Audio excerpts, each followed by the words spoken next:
Week is Property and Evidence Professionals Appreciation Week. So for today's Service Matters Report, we are speaking live with an evidence technician with the Sacramento County Sheriff's Office, joined now by Bonnie Lau and Sergeant Amar Gandhi with the Sacramento County Sheriff's Office. Thank you both so much for being here today. Okay. So in honor of this Appreciation Week, let's start, Bonnie, with you. Tell us a little bit about what the evidence unit does with the Sheriff's Office. You know, it is one of those jobs that is not seen and not heard on an everyday basis, but it is so important in regards to, from the point that whether it's a volunteer VIPs, in our community collecting the burglary, video, to our CSIs, our patrol deputies. It takes a whole community, our CSI deputies as well, and literally it comes into our warehouse. At some point it comes into our warehouse. We make sure we keep the chain of custody, preserving the evidence to make sure that everything is accounted for and that we're storing the property and the evidence correctly, make sure that it gets to trial. So I'm right from the DA request to just the evidence the crime scene lab, the forensics ID specialist doing the latent prints and DNA. It's all like, it takes everybody to put together a case and to present it. So, from a layman's perspective, we see so often in cases it all comes down to the evidence and what does the evidence look like. So can you talk a little bit about the importance of the careful, the chain of custody and being really careful with handling that evidence? Well, just attending the CAPE, the California Evidence of Property Association conference, they just reviewed the Polly Klaas case, which was out of Paloma. I know that still, it brings back a lot of memories for a lot of people, and the preservation of all of that forensics, and then eventually tying the suspect, to the specific crime scenes because it happened in multiple scenes. But the preservation, the due diligence of the detectives and all of the evidence technicians at the time, just preserving everything. And by the time a case goes to trial, it's a lot of time that passes. So to preserve everything and to just make sure that we keep account of everything.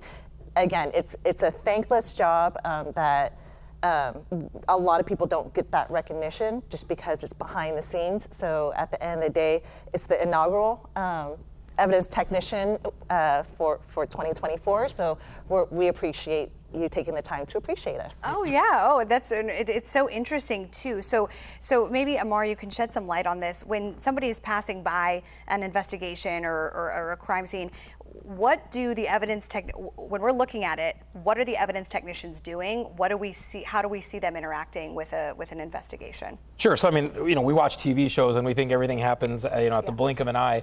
There's a lot of work that goes behind it, and we're lucky to have an agency our size with all the resources we have.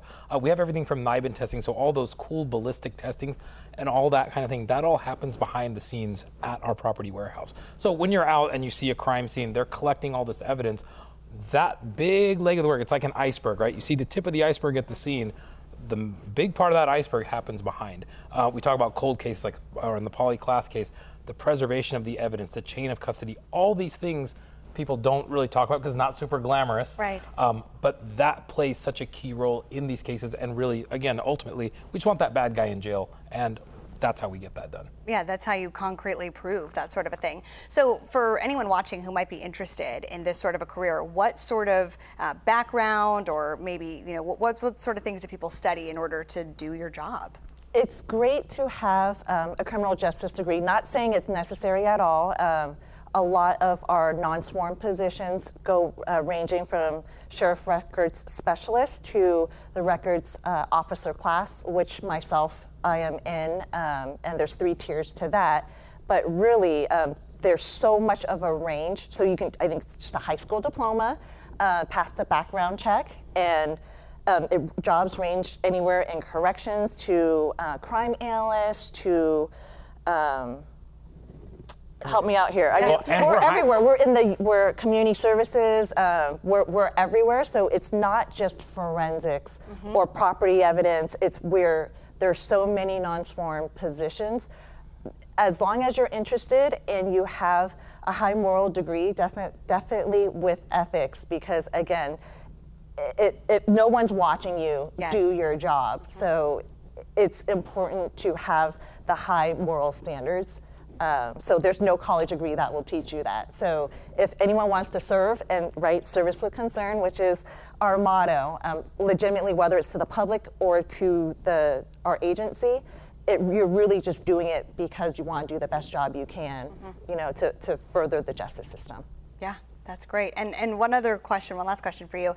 I'm just curious to know, what is your favorite part about your job and what's the most difficult part about your job?